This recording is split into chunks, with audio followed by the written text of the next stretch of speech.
Hi guys, nagbabalik na si Costa. Ako pala si Costa. Swerte sa malas, malas sa swerte. Hello mga ka-hike, kung beginner ka at gusto mo magsimula sa mga day hikes, hindi lang sapat na gusto mo lang umakyat. Kailangan din ng tamang lifestyle at paghahanda para maging ready ka anytime. Una, simulan mo sa araw-araw na paggalaw. Hindi mo kailangan mag-training agad sa bundok.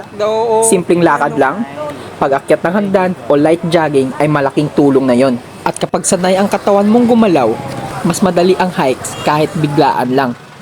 Pangalawa, work at buhay. Kailangang balanse. Tulad nga ng sabi ng idol ko na si Paring Hype, buhay ay balanse lang. At habang tumatagal ako sa pag-hiking, parami ng parami ang gusto mag-hike. Pero laging pagod dahil sa trabaho. Ano yung sekreto? Huwag mong hintayin yung free time. Gumawa ka ng oras para sa sarili mo. Kahit 20 to 30 minutes lang na stretch o walk pagkatapos ng trabaho ay malaking bagay na yon para maihanda mo sa tamang kondisyon yung katawan mo. At saka muna, enjoy muna natin yung view na makikita namin dito sa Mount Tambara jump off. At saka pala, pakinggan nyo na lang yung kasama ko. Batasan pa naman na nila dahil nga nabaylo kami sa lumpia kan siomay. At pangatlo, tamang pahinga at tulog. Dapat at least makatulog ka ng 6 to 7 hours 2 to 3 days before ng hike mo. Hindi ka magiging ready sa hike kung puyat ka palagi. Ang tulog ay hindi luho. Ito ay paghahanda. Mas mabilis ang recovery, mas malinaw ang isip, mas alerto ka, at mas malakas ang katawan kapag sapat ang pahinga. Pang-apat, pagkain bilang fuel. Hindi kailangan mag-diet ng bonggang-bongga. Simple lang, kumain ng sapat, uminom ng tubig, at iwasan ang sobrang junk before or bago mag-hike. Sa day hikes, mahalaga ang energy, hindi ka gutom. Meron kaming natutunan sa una kong hike. Kumain ka kahit hindi ka pa nagugutom. Uminom ka ng tubig or mag-sip ka ng orange juice kahit hindi ka pa nauuhaw. Huwag mong hintayin na magutom ka or mauhaw ka before ka kumain kapag nag-hike ka. Kasi sobrang hirap ng sitwasyon kapag may nangyaring ganitong mga insidente. At meron din namang mga organizers na nagbibigay ng mga trail foods o pagkain habang nag-hike kayo. Pero para sa akin, mas magandang magbaon ka pa rin. Ito yung mga pagkain na binabaon ko kapag nag-hiking ako. Bumibili ako ng Jelly Ace, electrolytes, or ORS powders at tinitimpla ko to hinahalo sa tubig na baon ko. Nagdadala din ako ng at least 2 litro na tubig. Panglima, mga dapat dalhin sa day hikes. Pinaka-importante ang tubig. Magdala ng at least 2 litrong tubig lalo na kapag open trails. Paano mo malalaman pala kung mga open trails yung mga pupuntahan mong hikes? Mag-research muna tayo bago tayo pumunta or magbayad ng event fee. Para hindi ka lang budol ng budol. Nagpapabudol ka kasi. At magdala ka rin ng sarili mong trail foods para hindi ka hingi ng hingi sa kasabayan mo sa trail kasi nakakaya din naman minsan. Pero minsan talaga masarap din makipag-share lalo na pag ikaw yung nagbibigay. Magdala ka ng saging or biscuit o energy bars. At huwag mo rin kalimutan ang extra shirt, cap o sombrero at sunblock panglaban na rin sa init para hindi mahalata na nag-sick leave ka pero nangitim ka. Ano irarason mo? Saan ka nagpahinga? Sa harap ng bintana? At pang-anim, tamang kasuotan at gamit. Magsuot ng komportableng preskong damit. Ang sapatos ay dapat may kapit at hindi madulas.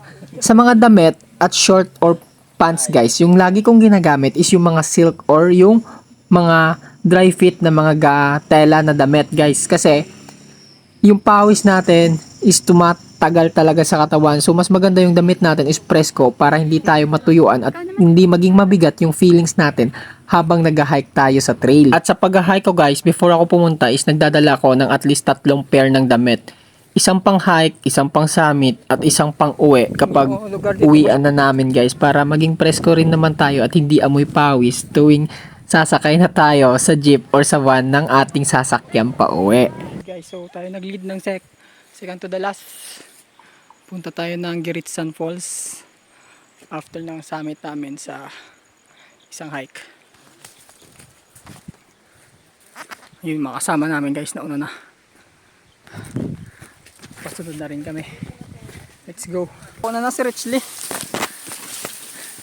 Mamaraman nyo po da.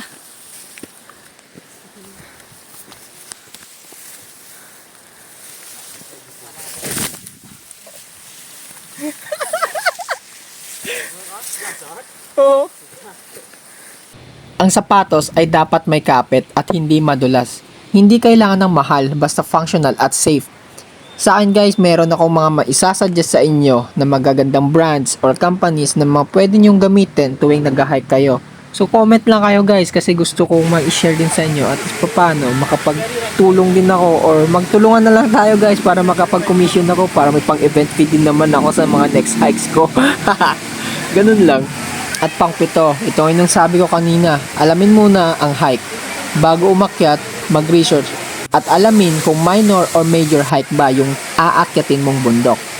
At kung may water source ba o wala. At kung gaano katagal ang trek.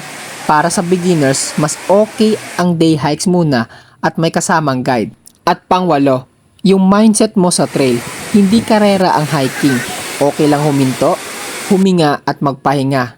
Makakaranas ka ng hingalin, pagod, at sobrang normal lang talaga yan. Hindi mo kailangan makipagsabayan sa mga mabibilis mag-pace kasi iba-iba tayo talaga ng lifestyles guys. Merong mahina, merong malakas, merong sakto lang. So dapat alamin mo yung sarili mo. Pwede ka pa rin magpahinga at huminto along the trail. Ang pagod nandyan talaga yan sa mga hiking. Ang mahalaga ay tuloy-tuloy at hindi mo minamadali yung oras mo. Give yourself a time na ma-appreciate yung mga puno, tunog ng ibon, tunog ng mga dahon na nasa trail mo. I-appreciate mo lahat yun. Yan lang sana gawin mo para hindi ka mapagod sa trail. At pang-siyam, respeto sa kalikasan. Kung ano ang dinala mo paakyat, iyon din ang ibababa mo.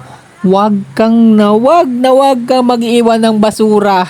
Sinasabi ko sa iyo kasi madadamay kaming lahat dyan. Walang sisira ng halaman o trail. Ang bundok ay tahanan, hindi playground. So hiram lang to guys. Dapat alagaan natin kung ano nakikita natin. Leave it as it. Mag-picture ka lang. Pero wag mong gagalawin or sisirain yung kung ano man nakikita mo doon sa trail guys. Kasi dayo lang tayo doon. Panghuli, lifestyle mindset. Kapag ginawa mong parte or gusto mong gawing parte ng buhay mo, yung paggalaw, paghinga, at balance, hindi ka na mahihirapan mag-decide kapag may bigla ang hike ka. Dahil handa na yung katawan mo. Naghihintay na lang yan ng pambayad mo sa event fee guys. At dahil handa ang katawan mo, handa ang isip mo, at mas na-enjoy mo ang experience, ay hiking ay hindi lang tungkol to sa summit.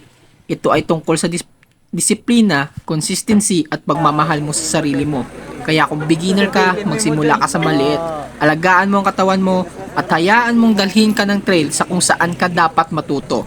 So guys, hanggang dito na lang yung video. See you na lang sa next hike. Chup chup chup!